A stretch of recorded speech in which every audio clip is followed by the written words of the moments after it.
So I went to high school in La Jolla, and they say peer pressure isn't a real thing, but peer pressure is a motherfucker. That's literally, I can tell you 100% the reason like why I started to smoke pot.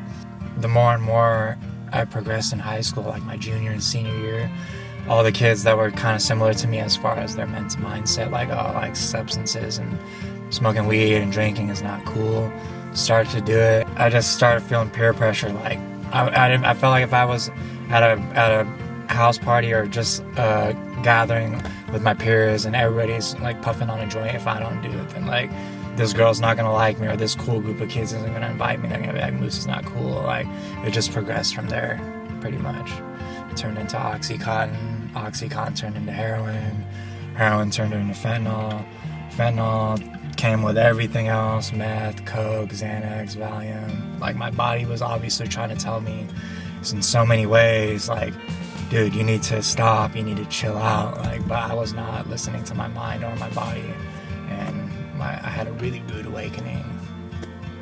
It doesn't matter like what. Like I went to high school at La Jolla with like 80% of the kids were white, Caucasian.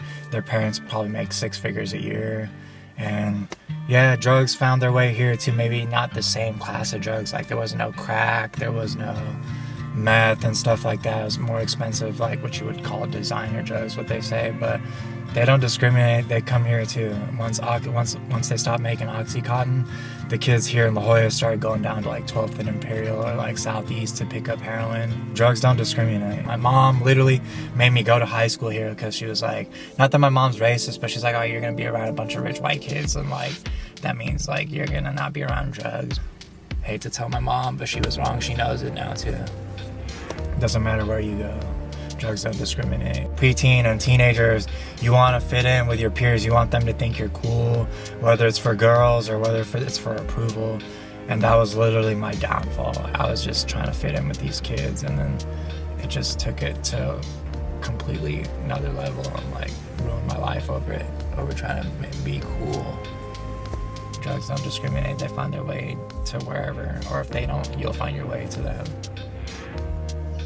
But yeah, this is where all my substance abuse issues started, with this beautiful view in the background. It's crazy. You wouldn't think that you see a bunch of junkies in an area like this.